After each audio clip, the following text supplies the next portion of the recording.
पश्यन्नपि न पश्यति।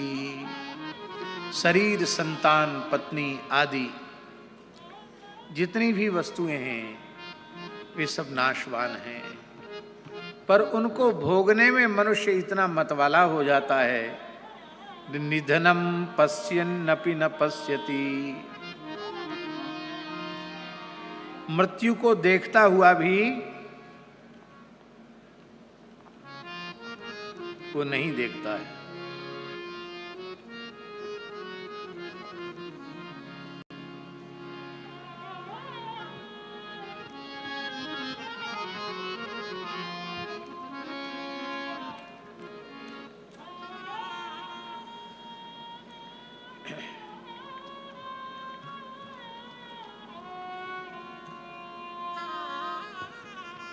श्री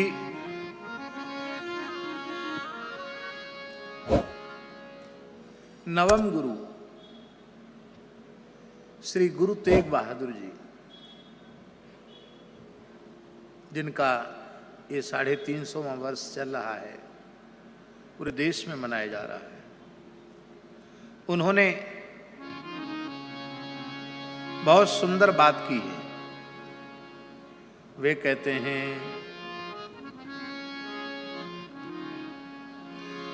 गुण गोविंद गाइयो नहीं, जन्म अकारथ कीन। कह नानक हरि भज मना, जेहि विधि जल कौनी। जैसे मछली जल के बिना जी नहीं सकती, ऐसे हमारा जीवन भगवत स्मरण बन जाए। बिना भगवत स्मरण के, बिना भगवत चिंतन के हम जी न सकें। ऐसा जीवन हो तो जीवन है, और नहीं तो बिना हरिगुण गान के जीवन व्यर्थ चला गया।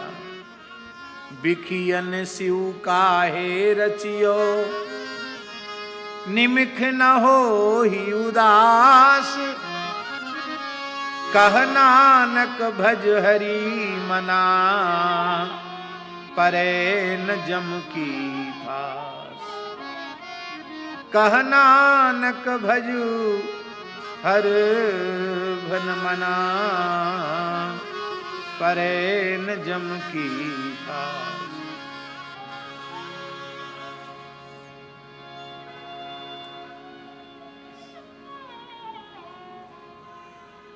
तरनापो यूं ही गयो। तरनापो माने तरुण अवस्था, जवानी। तरनापो यूं ही गयो, लियो जरा तनु जीत। बुढ़ापे में वृद्धावस्था ने घेर लिया। कहु नानक भज हरि मना, अउध जात है। जीवन की अवधि, जीवन का समय बीता जा रहा है। बिरधि भइयो सूझे नहीं, काल पहुँचियो आन। कहु नानक नर बावरे, क्यों न भजे भगवान। प्रमाद में जीवन नष्ट हो गया और मौत आ गई सिर पर। गुरुजी कहते हैं कि अरे बावरे, अरे पागल, तू भगवान का भजन क्यों नहीं करता है। धनुदारा संपत्ति सगल, जिन अपनी करमान। इनमें कछु संगी नहीं, नानक साची जान। धन, स्त्री, संपत्ति, ये संसार के पदार्थों को, वैभवों को जो अपना करके मानते हैं, इनमें से कुछ भी साथ नहीं जाएगा। केवल भगवान का स्मरण ही तेरा परम कल्याण करेगा। हरि अनाथ के नाथ, पतित उदाहरण भयहरन। पतित उदाहरण भयहरन। हरि अनाथ के नाथ, कहु नानक तिहि जानिए सदा बसतु तुम साथ। ऐसे भगवान तुम्हारे सदा साथ निवास करते हैं। तन धन जिहि तो कहु दियो तास्यु ने हुन कीन। कहु नानक नर बावरे अब क्यों डोलत दीन। धन धन संपै सुख दियो अरु जिहनी के धाम। कह नानक सुनु रे मना सिमरत काहि न राम। सब सुख दाता राम है दूसर नाहिन कोय। कह नानक सुनि रे मना तिहि सिमरत गति होय। जेहि सिमरत गति पाइए तेहि भजुरे ते मीत। कहु नानक सुनु रे मना औध घटत है नीत। पांच तत्व को तन रचियो जानहु चतुर सुजान। जेहि ते उपजियो नानका लीन ताहि में मान। इत्यादि प्रकार से बहुत सुंदर भाव महापुरुषों ने, गुरुजनों ने बहुत सुंदर सुंदर भाव हम लोगों को समझाए हैं। बिल्कुल यही बात है महाराज जी। कई बार ऐसा लगता है कि हमारे वेदादि शास्त्रों में महाभारत, इतिहास, पुराण, श्रीमद् भगवद गीता, प्रस्थान त्रयी में जो कुछ सिद्धांत की बातें कही गई हैं वही सब बातें गुरुवाणी में, संत वाणी में, ग्राम्य भाषा में, बोलचाल की भाषा में बड़े सरल शब्दों में कह दिया। हम लोगों का सौभाग्य है कि इस पवित्र धरती में हम लोगों का जन्म हुआ, जहां की प्रत्येक रजकण में अध्यात्म का सुवास है, सुगंध है। मेरी ऐसी मान्यता है, भारत की मिट्टी में जन्म लेने वाला व्यक्ति नास्तिक नहीं हो सकता। इतनी पवित्र मिट्टी है, क्या कहना। लेकिन फिर भी वह क्यों भूला रहता है। अपश्यताम आत्म तत्वम। क्यों अपश्यताम आत्म तत्वम? बोले तेसाम प्रमत्तो निधनम पश्यन्नपि न पश्यति। विषयों को भोगने में इतना मतवाला हो जाता है कि अपने निकटवर्ती लोगों के विनाश को देखकर भी अपनी मृत्यु को भूला रहता है। इसलिए हे राजन, तुमने जो प्रश्न किया कि मरने वाले को क्या करना चाहिए, इसका सरल समाधान यही है कि तस्मात् भारत सर्वात्मा भगवानीश्वरो हरि श्रोतव्यः कीर्तितव्यश्च स्मर्तव्यश्चेच्छता भयम्। हे राजर्षि परीक्षित, यदि इसी जन्म में उस अभय पद को प्राप्त करने की इच्छा है तो सर्वात्मा, विश्वात्मा, सर्वशक्तिमान भगवान के मंगलमय चरित्रों का श्रवण करना चाहिए, उनके नाम रूप गुण लीला का कीर्तन करना चाहिए और चलते फिरते, उठते बैठते, खाते पीते, सोते जगते हर समय उनका पवित्र स्मरण करना चाहिए। मरने वाले को यही करना चाहिए। मरने वाले को 3 काम करना चाहिए: श्रवण, कीर्तन और स्मरण।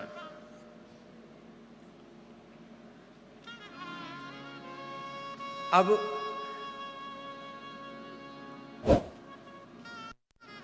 एक प्रश्न है कि कोई पूछे कि कोई साधन बताओ जीव के कल्याण का, मरण धर्मा मनुष्य के कल्याण का, तो एक कोई साधन बता दिया जाए तो अनुष्ठान करने वाले को सुविधा होगी। एक में लग जाएगा। कहते भी हैं एक ही साधे सब सधे, सब साधे सब जाए। लेकिन पूछा गया एक साधन और बताए गए 3, श्रवण, कीर्तन और स्मरण। पर ध्यान दें, यह कहने में 3 साधन हैं, वस्तुतः यह एक ही है। क्योंकि प्रथम साधन ठीक से बनेगा तो दूसरे तीसरे साधन अपने आप बनने लग जाएंगे।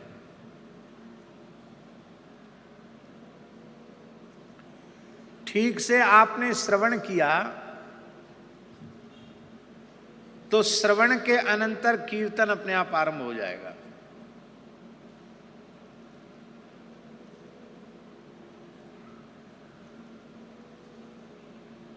पात्र है,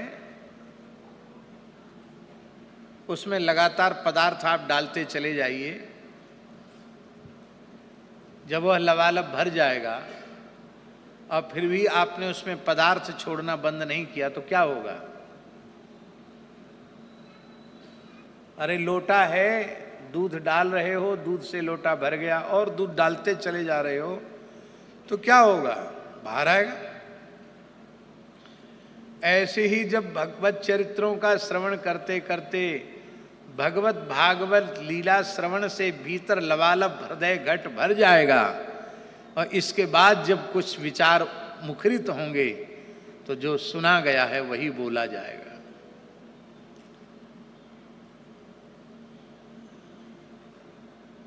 महात्माओं के जीवन में कई बार लोग अनुभव करते हैं कि उनके पास किसी समय गए किसी व्यवहार की बात को लेकर के, फिर भी व्यवहार की बात तो बहुत ध्यान से उन्होंने सुनी नहीं, उस व्यवहार की बात में भी कोई ना कोई बढ़िया बात सुनाने लग गए। ऐसा प्रायः देखने में, सुनने में, अनुभव में आता है।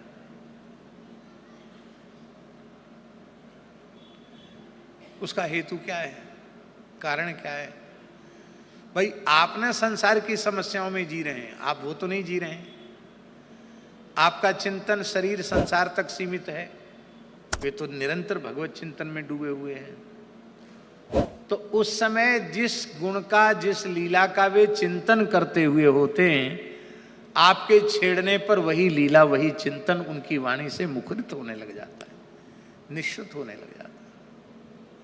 इसलिए कहा गया कि जीवन में कुछ समय मिले तो सत्पुरुषों के चरणों में जाकर बैठना चाहिए। श्रवण के बाद कीर्तन अपने आप आरंभ हो जाता है। श्रोतव्यः कीर्तितव्यश्च। और जब कीर्तन ठीक से बनने लग जाएगा तो स्मरण होने लग जाएगा। स्मरण किसका होता है? जिसके प्रति प्रेम होता है उसका स्मरण होता है। श्रवण और कीर्तन से प्रेम जागृत हो जाता है। और जब भगवान के प्रति प्रेम जागृत हो जाता है तो उनके चिंतन का पर प्रयत्न नहीं करना पड़ता, फिर तो उनका चिंतन एकदम सहज बनने लग जाता है।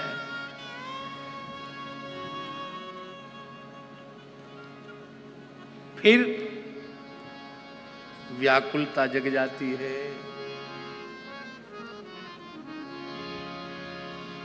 कन्हैया तेरे दर्शन बिन नहीं हमसे रहा जाता। कन्हैया तेरे दर्शन बिन नहीं हमसे रहा जाता। इसी को कहते हैं याद आना, इसी को कहते हैं स्मरण करना। ये कब होगा? जब प्रेम होगा। और जब प्रेम होगा तो जिसके प्रति प्रेम होगा किसी भी कीमत पर उसकी प्राप्ति की व्याकुलता जगेगी। कन्हैया तेरे दर्शन बिन नहीं हमसे रहा जाता। कन्हैया तेरे दर्शन बिन नहीं हमसे रहा जाता।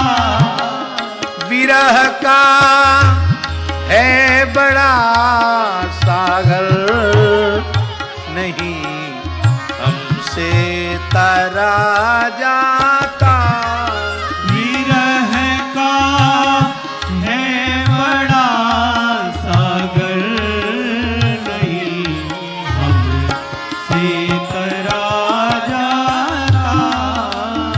विरह का है बड़ा सागर नहीं हमसे तरा जाता। विरह का है बड़ा सागर नहीं हमसे तरा जाता।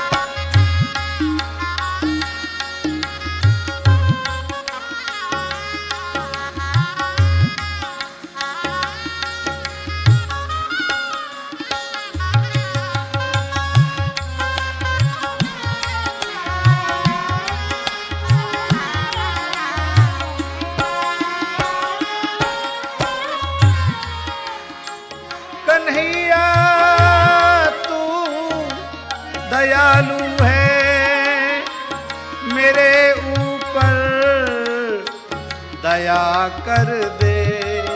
कन्हैया तू दयालु है मेरे ऊपर दया कर दे। मेरे ऊपर दया कर दे। मेरे ऊपर दया कर दे। तुम्हारी चाह अग्नि से ये सारा तन जला जाता। तुम्हारी चाह अग्नि से ये सारा तन जला जाता।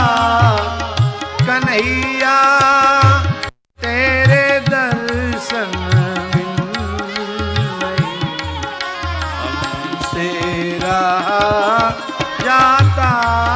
कन्हैया तेरे दर्शन बिन नहीं हमसे रहा जाता।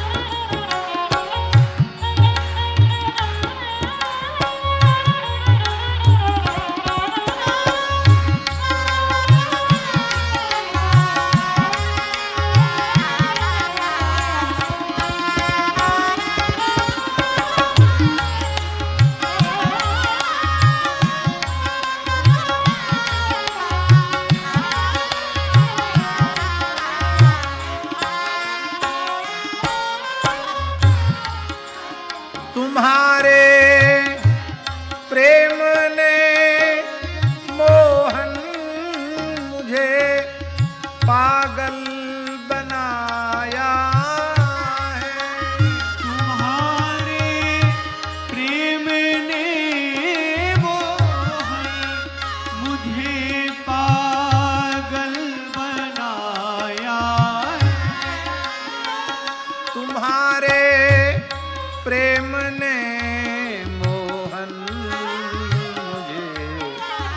पागल बनाया है। तुम्हारे प्रेम ने मोहन मुझे पागल बनाया है। गुजरती मुझ पे जो है नहीं हमसे कहा जाता। गुजरती जो है नहीं हमसे कहा जाता। कन्हैया तेरे दर्शन बिन नहीं हमसे रहा जाता। कन्हैया तेरे दर्शन बिन नहीं हमसे रहा जाता।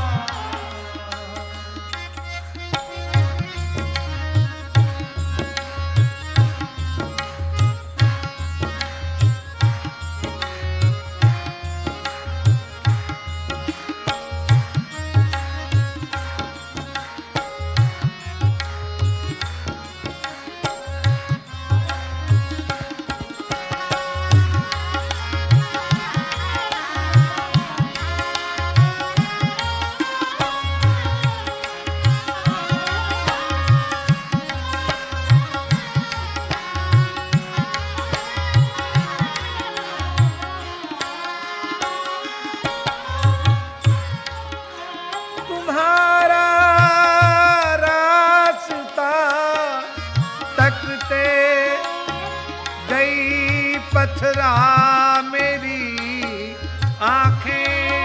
तुम्हारा रास्ता तकते गई पथरा मेरी आंखें। तुम्हारा रास्ता तकते गई पथरा मेरी आंखें। तुम्हारा रास्ता तकते गई पथरा मेरी आंखें। ना हमसे इंतजारी का ये भारी दुख सहा जाता। ना हमसे इंतजारी का ये भारी दुख सहा जाता। कन्हैया तेरे दर्शन बिन नहीं हमसे रहा जाता। कन्हैया तेरे दर्शन बिन नहीं हमसे रहा जाता। है अद्भुत प्रेम का मार्ग न आता राम कहने से।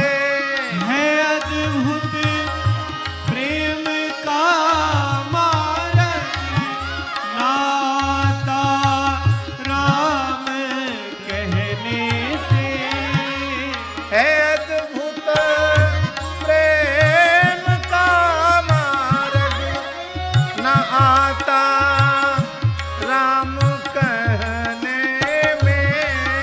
है अद्भुत प्रेम का मार्ग नाता राम कहने में। नाता राम कहने में। नाता राम कहने में। न मरते हमसे बनता है नहीं हमसे जिया जाता। ना मरते हमसे बनता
श्रवण होगा तो कीर्तन भी आरंभ हो जाएगा, कीर्तन होगा तो स्मरण जरूर होगा।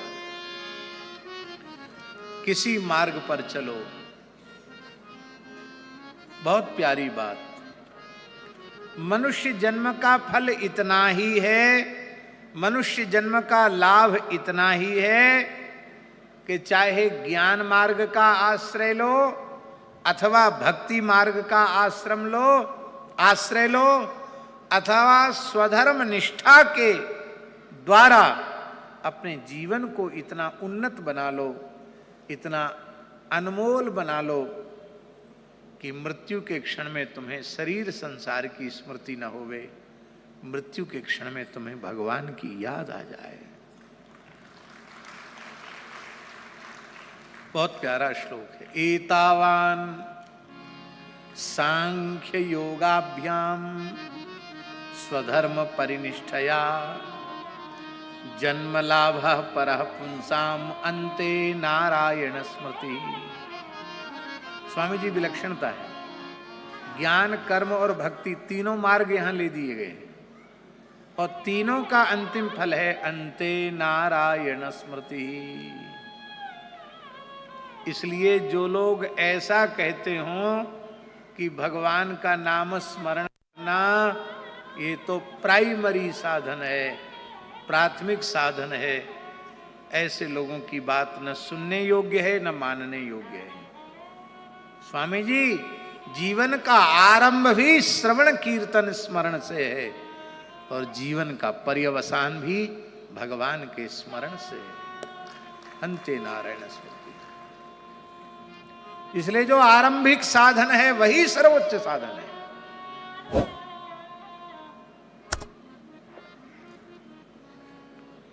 केवल अपरिपक्व लोगों के लिए ये साधन होता तो सुखदेव जी से बड़ा कोई ज्ञानी है? कीर्तन भक्ति के आचार्य सुखदेव जी हैं।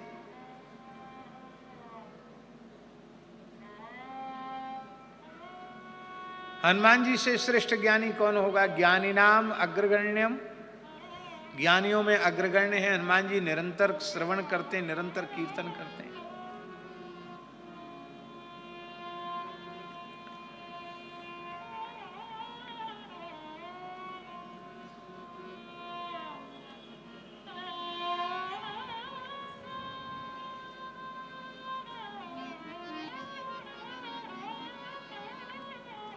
पिरिया खार वाले महंत जी आ रहे हैं ऊपर विराज। भाई कोई कहाँ गए? राम गोपाल दास विराज।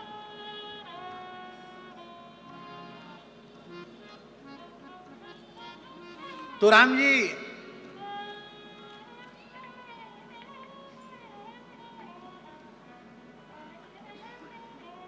यत्र यत्र रघुनाथ कीर्तनम तत्र तत्र कृतमस्तकांजलिम वाष्पवारि परिपूर्ण लोचनम मारुतिन नमत राक्षसांतकम। आजकल हम लोग, अरे वो तो अभी नया नया वक्ता है, अभी एक दो कथाएं भी ठीक से भई नहीं है। ऐसे नवोदित वक्ता की कथा में क्या जाना, हम इतने बड़े हैं, हम क्यों जाएं उनकी कथा में? हम जितना घी पी चुके हैं उतना उसने पानी नहीं पिया है। ऐसे की कथा में क्या जाना? लोग नहीं जाते कथा में। और हनुमान जी तो ज्ञानियों में अग्रगण्य में, वही सोच लें। अच्छा एक बात बताओ, पूरी धरती पर हनुमान जी को कथा सुनाने वाला कोई वक्ता पैदा होगा?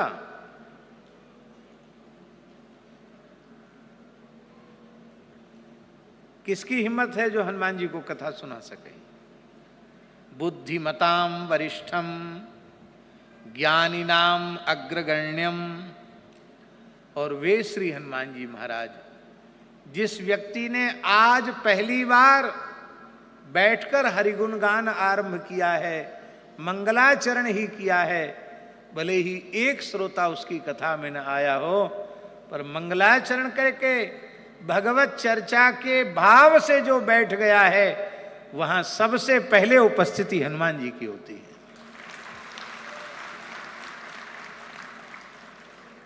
वे सोच लें कि वक्ता हमको क्या सुनाएगा, ये तो पढ़ाई लिखा नहीं, ये हनुमान जी नहीं सोचते हैं।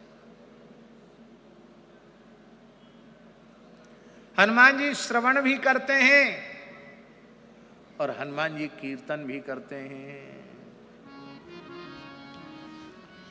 यद रोम कूपे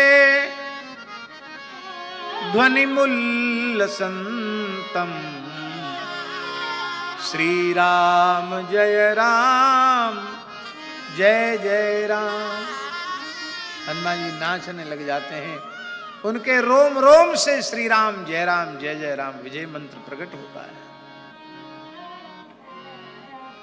श्रवण के आचार्य हनुमान जी, कीर्तन के आचार्य हनुमान जी, और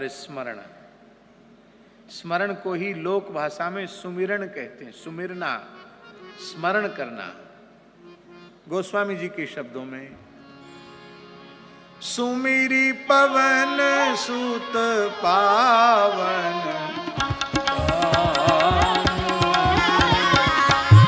सुमिरी पवन सुत पावन,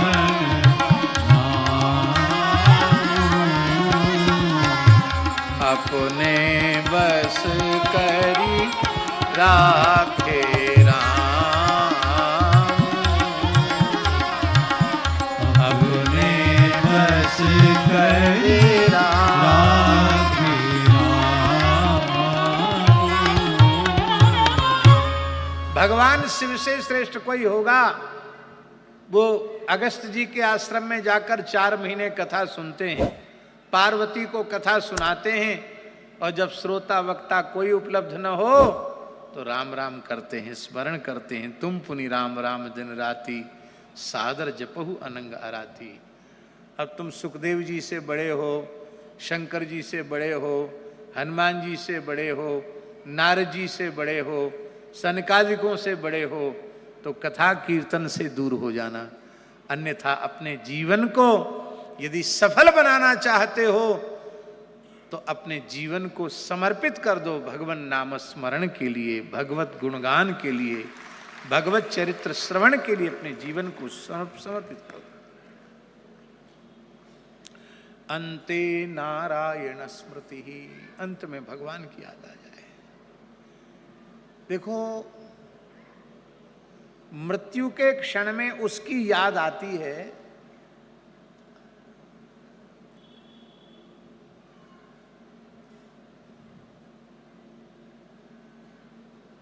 कुर्सी पर बैठे, मृत्यु के क्षण में उसकी याद आती है जिससे हमारा प्रेम होता है।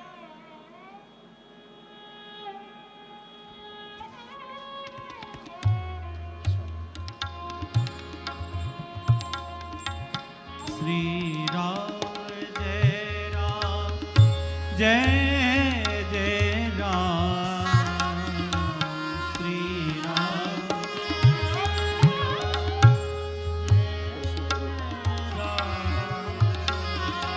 श्री राम जय राम जय जय राम, श्री राम जय राम जय जय राम, श्री राम जय राम जय जय राम, श्री राम जय जय राम, श्री राम जय राम जय जय राम, श्री राम जय जय राम, श्री राम जय राम जय जय राम, श्री राम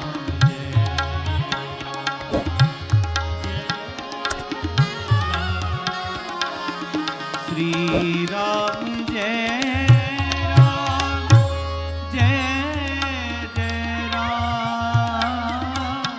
श्री राम जय राम जय राम,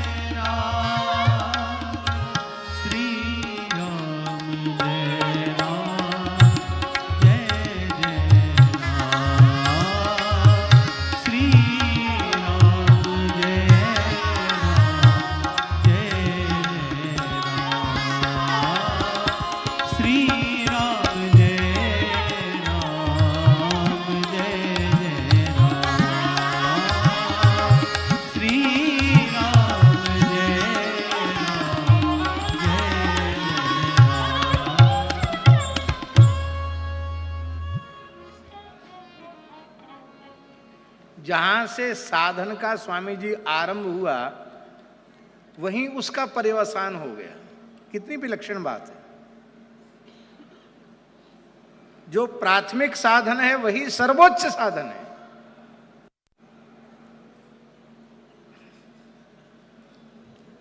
श्री वृंदावन बिहारी लाल की जय।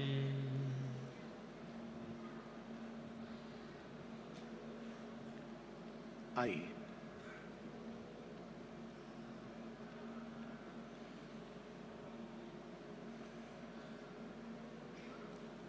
आज कैलाश जी का भजन भी होगा। ये बहुत बढ़िया भजन गाते हैं, इनका भजन भी होगा।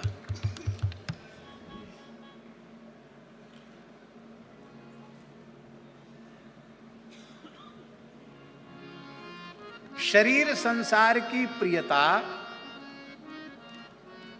समाप्त हो, भगवत प्रियता प्रकट हो। ज्ञान से हो तो,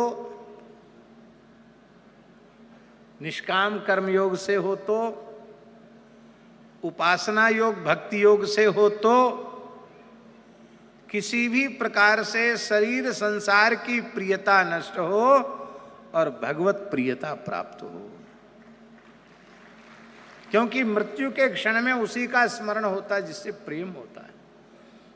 इसलिए स्वामी जी एक बड़ी ऊंची बात है। यहां प्रथम भागवत के द्वितीय स्कंद के 6ठे श्लोक में जो बात कही गई, पंचम स्कंद में नारद जी यही बात पुष्ट कर रहे हैं। भागवत के पंचम स्कंद में बहुत प्यारा श्लोक है। हमसे यदि कोई पूछे कि तुम्हें पंचम स्कंद में सबसे प्रिय श्लोक कौन सा लगता है तो हम यही बोलेंगे। इतना अद्भुत श्लोक है। यथैका मुस्मिक कामलंपटः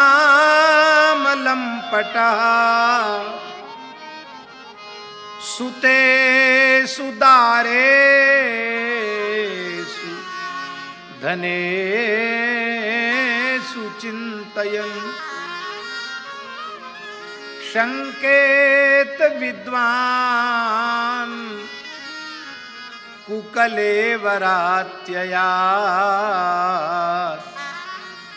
यस्तस्य यत्नः श्रम एव केवलम्। देवर्षि नारद जी कह रहे हैं, यथैहि का मुस्मिक काम लंपटः, जैसे ऐहिलौकिक पारलौकिक भोगों का लालची मनुष्य सुतेषु दारेषु धनेषु चिंतन, स्त्री पुत्र धन आदि की चिंता करने वाला लौकिक पारलौकिक भोगों का लालची मनुष्य जैसा मरने के नाम से घबराता है, डरता है, ऐसा ही मृत्यु से भय यदि भजन साधन सत्संग करने वाले को हो जाए तो नारद जी कहते मेरे विचार से उसने अपने जीवन में जो कुछ साधन किया वह कोरा श्रम ही साबित हुआ, उसके हाथ कुछ नहीं लगा।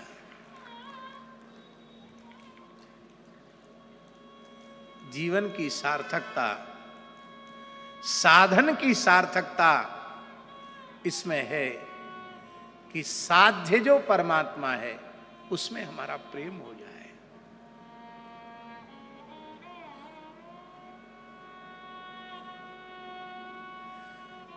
प्रत्येक विचारवान श्रद्धावान मनुष्य को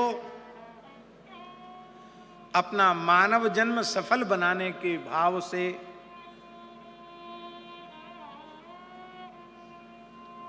पांच चीजों पर विचार करना चाहिए।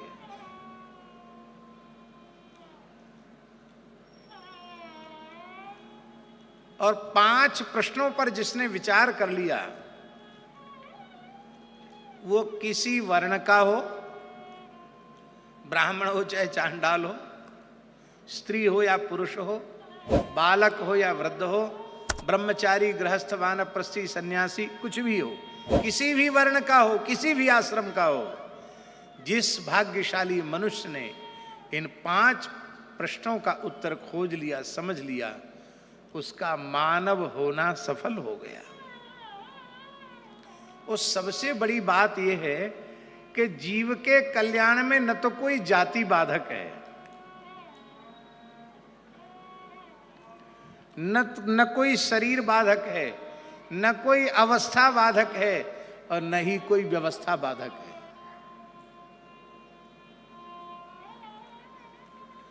आप खेती करते करते भगवान को प्राप्त कर सकते हो, नौकरी करते हुए भगवान को आत्म कल्याण कर सकते हो, व्यापार करते करते आत्म कल्याण कर सकते हो, सेवा करते करते आत्म कल्याण कर सकते हो।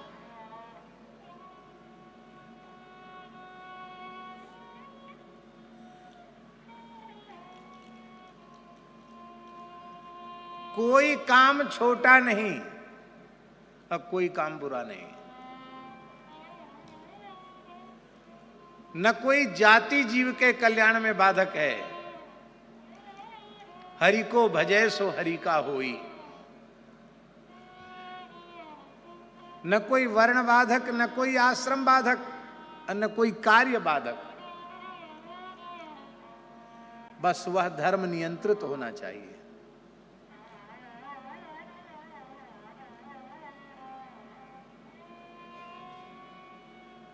पहला प्रश्न है,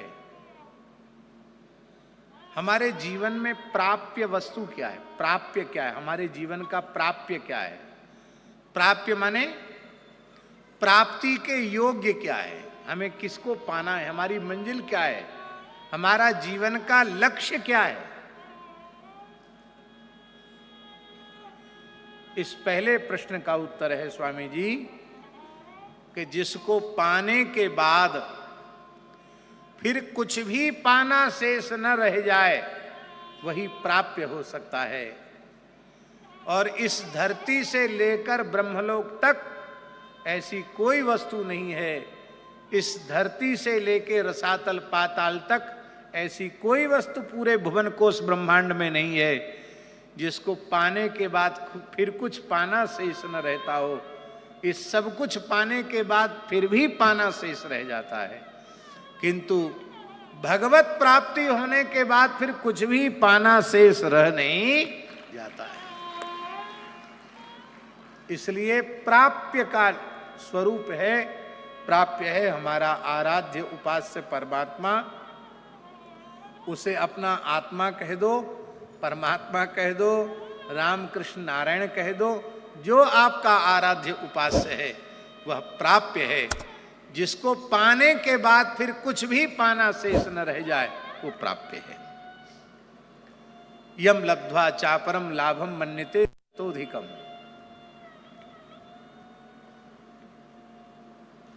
दूसरा है प्राप्ता क्या है? प्राप्ता माने प्राप्य वस्तु को प्राप्त करने वाला। हम मनुष्य हैं।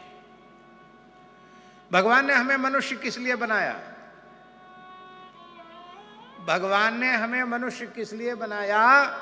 इस प्रश्न का सीधा साधा सरल उत्तर है, अपने चरण कमलों तक पहुंचने के लिए ही भगवान ने हमें मनुष्य बनाया है।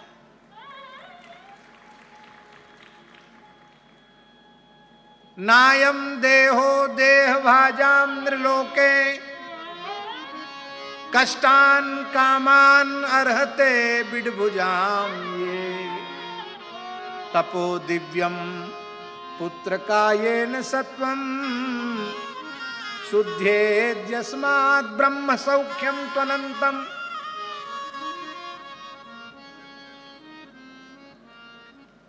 श्वर कुत्ते आदि जिन भोगों को भोग रहे हैं, उन नारकीय भोगों को भोगने के लिए भगवान ने हमको मनुष्य नहीं बनाया है। अपने चरण कमलों तक पहुंचने के लिए हमको मनुष्य बनाया है। संत रैदास जी का नाम सुना है आप लोगों ने? संत रविदास जी, संत रैदास जी,